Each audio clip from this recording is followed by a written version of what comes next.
ស្អីទាំងអស់គ្នាសូមស្វាគមន៍សាជាថ្មីជាមួយនឹងវីដេអូធ្វើសាប៊ូជាមួយថ្ងៃទី12 BF1 នៃវិទ្យាល័យបុណ្យហសែនរាភាដែលដឹកនាំដោយលោកគ្រូតេជចន្ទធឿននឹងឯអ្នកនរគ្នាចូលមកដំបូងលោកគ្រូគាត់បានសេចក្ដីជាអំពីការធ្វើសាប៊ូវត្ថុបំរុងផ្សេងៗនិងគ្រឿងផ្សំសាប៊ូហើយមួយទៀតគឺដំណាក់កាលនៃការធ្វើសាប៊ូហើយបន្ទាប់ពីនោះលោកគ្រូក៏បានបែងចែកថ្នាក់ជា2ក្រុមគឺក្រុមទី1ធ្វើសាប៊ូដែលមានគ្រឿងគោលជាផ្ទៀងកតុយពើហើយក្រុមទី2មានគ្រឿងគោលជាកាខ្វែហ្នឹងហើយអ្នកនរគ្នាតើយើងទៅស្ដាប់ពី process នៃការធ្វើសាប៊ូជាមួយក្រុមនីមួយៗទាំងអស់គ្នាខ្ញុំឈ្មោះស៊ីនរចនាគឺជាសិស្សថ្នាក់ទី12 VAO ដែល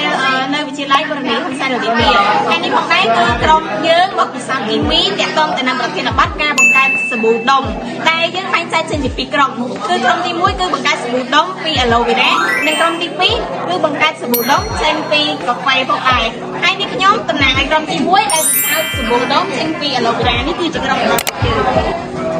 យើងសួរអ្នកនរគ្នាខ្ញុំជួយយ៉ាងសាហាវជាតំណាងក្រុមទី2ដែលមកធ្វើការពិសោធន៍អំពីសាប៊ូដុំដែលធ្វើចេញពីកាហ្វេដំណើរការនៃការផលិតសាប៊ូដុំចេញពី aloe vera ដំបូងយើងយកជាកន្ទុយក្រពើយើងហ្នឹងចិតសាប៊ូឲ្យស្អាតបន្ទាប់មកទៀតយកទៅលាងទឹកឲ្យវាស្អាតហើយយកស្លឹកខ្មៅហ្នឹងទៅលាងទឹកដូចគ្នាបន្ទាប់មកទៀតយកជាកន្ទុយក្រពើដែលយើងចិតហើយហ្នឹងយកវាទៅកិនដាក់ម្ដុំបន្ទាប់មកយកស្លឹកខ្មៅដែលយើងបានលាងទឹកហើយហាន់ទូៗហើយដាក់ចូលដាក់ទៀតគឺយើងត្រូវយកដុំ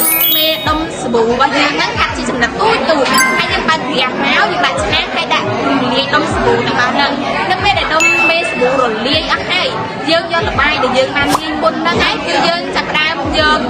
ល្បាយទាំងពីរហ្នឹងលាយបញ្ចូលគ្នាទៅបន្ថែមជាមួយវីតាមីន E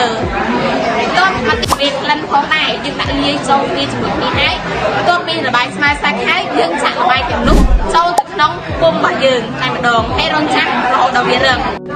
យើងនិយាយពីដំណាក់កាលនៃក្រុមទី2របស់យើងធ្វើគឺទី1យើងត្រូវការយកកាហ្វេហ្នឹងទៅឆុងដើម្បីយកទឹកវាទៅដាក់នៅក្នុង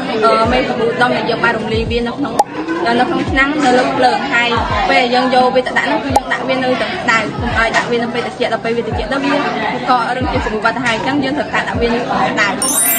បន្ទាប់មកយើងយកវាទៅដាក់ក្នុងពុម្ពយើងទុកវារហូតដល់វាកកចាំយើងបកវាចេញក្នុងពុម្ពមកវិញដើម្បីយើងមើលថាវាយើងអាចប្រើប្រាស់វាបានហើយនៅ